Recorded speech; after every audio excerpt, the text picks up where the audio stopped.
Hey guys, my name is Callaway. For my out of the box video, I chose to focus on second grade ELAR, specifically sight words. The TEKS for second grade says that by the time in second grade, they should be able to identify and read at least 300 high frequency words from a commonly used list. And so when I was in school and I was learning high frequency words, instead of doing an interactive game or involving the students, the teacher would just sit down, read the card of the high frequency word card, make us repeat it as a classroom, and then she would say the word again, and then repeat it for another card, and the same thing over and over and over again. She would do this for about 15 to 20 minutes every single day, usually before lunch or recess or something fun.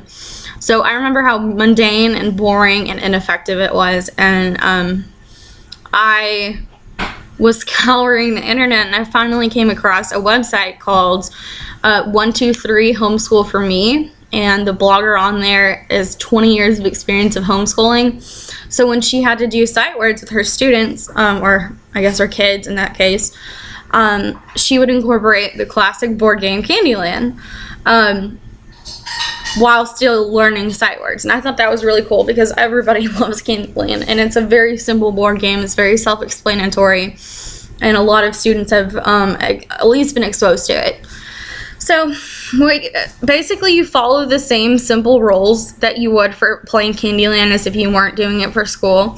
So you select a character. I chose this little blue guy, and there's about 4 figurines because the rules say 2 to 4 players per board game, but if you find other figurines, you can actually break the rules and have like 5 or 6 or 7 students play at the same time, and they would just take turns.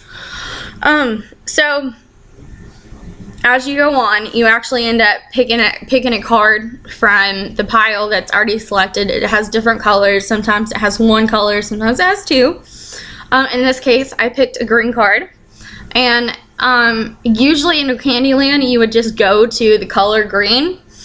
In that case, it actually took me back to the start. Anyway, so instead of going straight to green, I would actually select the color card as well as the high frequency card, which is already cut up and selected on the board. So she has a free printable high frequency words from all grade levels, and I thought that was really cool because she color coded it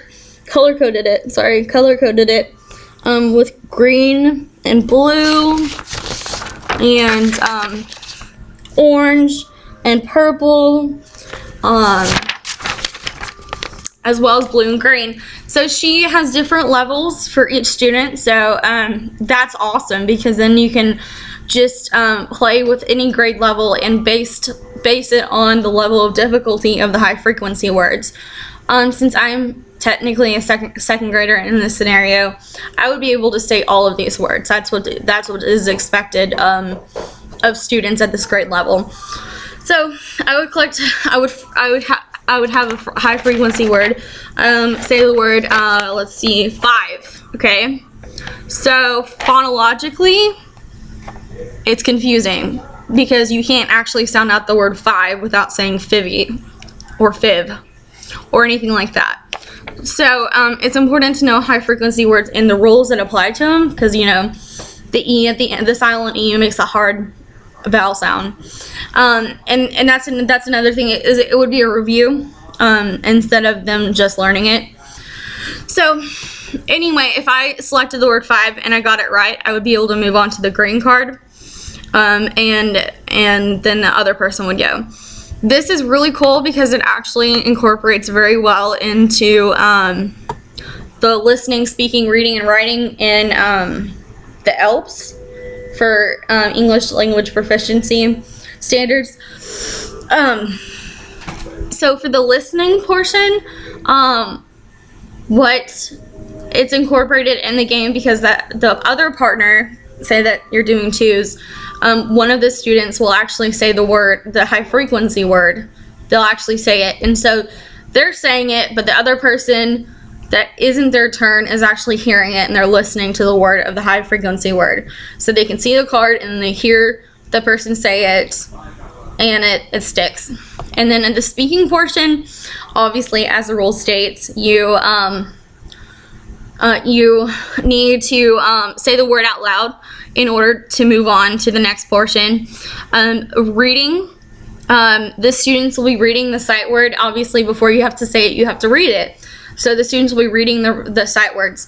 Now with writing, this wasn't incorporated into writing, but I found a way that, like, I would have a journal next to the students, and they would have, I would have them write down any words that they missed as far as the high frequency words and they couldn't move or whatever.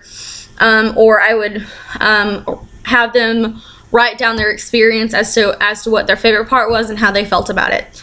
So I just thought that was a really cool idea. It's Candyland. Everybody loves it. Thanks.